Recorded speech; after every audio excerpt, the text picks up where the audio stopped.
Hello everyone. I have the privilege of having an old user of Omegawave from Thailand that has used Omegawave successfully in Olympic level. Could you please introduce yourself to anybody who's listening? Yes. My name is Sirichet Punthipayanon. I'm working in the university in Thailand. University in Thailand. Yeah. And you told me that you've worked preparing athletes, in this case boxers, Yeah. Thai Olympic team of boxers for the 2008 Olympics. Isn't that right? Yes. How many athletes was that? Right now, at the time we have 8 athletes. 8 athletes, Yeah. right. And what was the reason why you started using Omegawave? Because at that time we have a short preparation Mm-hmm. to prepare the athlete in the Olympic Games. We will design the tools to like a non-invasive tools and it's quite convenient to measure, and we have a repeatability Yep. in the many times before the Olympic Games. Yeah. To see the progress of the athletes. What was the time period of preparation?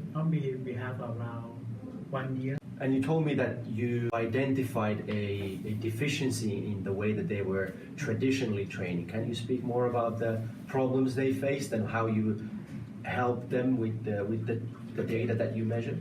Most of the in boxing, the coach is for the traditional program is you can as a running, you can run 10 kilometers, 5 kilometers. Yeah. It depends on the day. But and we will try to measure when we use the Omegawave, and we will see it's not progress anymore. And we will decide to apply the training program according to the Omegawave data, Right. to improve the athletes. Right. And before we go to the participate event, my athlete is the athlete is increase the potential and physical fitness as well. So you actually, after applying this physiology-based training, you Yes. actually saw improvements in their fitness level. Yes. We also saw great improvements in sport specific. There was one guy that actually, did I remember correctly, he was ranked only 5th, Yeah. but he ended up winning the Olympic gold medal. I think it's the key point is we will use with the coach Yeah. to combine Yeah. coach training and adapt it and adjust the training program Right. according to the Omegawave information. Right. Coach is the key role. If the coach believes on the Yeah. Omegawave data, he will train in the right program. Yeah. How many times did you measure the athletes per week? 1 week we measure about 2 times a week. And can you tell us more about the structure? Because you mentioned that you would measure maybe before the hard sparring, for example. Can you talk more about that? Normally we will measure the first time on the Monday, the first day of training, and the Friday after his sparring. After sparring? Yeah. Okay. We will see the recovery level because the sparring day is on the Wednesday, Right. and on the Friday we measure again to see from Monday to Friday how about the training program. In some case, like if we can measure on a Monday, Yeah. and the data is not good enough, or have a list of the overtraining, Yeah. we will increase the frequency of the monitoring. Right. What were the biggest lessons you learned from this period of 1 year working with the boxers? I think for the coach, he would be understanding the data from the tools.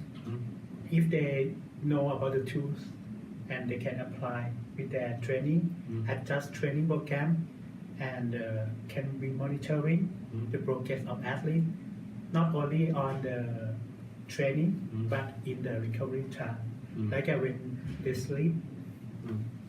So one of the key lessons was that the coaches actually saw the importance and individual patterns of recovery Yes. in these athletes, as opposed to applying a one size fits all. But I think most of the wearable device like now is record for the sleep time, actual sleep time, but actually how to know the recovery. If you sleep more but you're not recovering, Yeah. Yeah, maybe you can sleep longer, but you're not recovering. Yeah, exactly. this is the key point of Omegawave to fill up the training Yeah. result. Have you used the CNS part of Omegawave to pinpoint those moments when it's good to do power training, speed training? Yes. You actually used it like Yes, that? yes. Actually, now that brings to mind, you mentioned earlier when we met, you mentioned the CNS also with the boxers, and you said you also saw with the boxers when CNS was low before sparring, that you would actually modify sparring based on that. Can you tell more about that? The modification? If in the boxing, if we monitor the CNS role, we can change the plan in the sparring to improve like agility, to improve the like a technique, then make a contact. Yeah. So you would change the sparring from full contact, free sparring to reduced control sparring. More rules to. More rules, yeah. And this method can be applied to like a soccer when you perform the small size game. Yeah. And if your athlete is not at readiness, we can do the small size, but you can add the rules to change the training objectives. And change the training load to reduce it, exactly. All right, excellent. Thanks a lot, Sirichet. Thank you.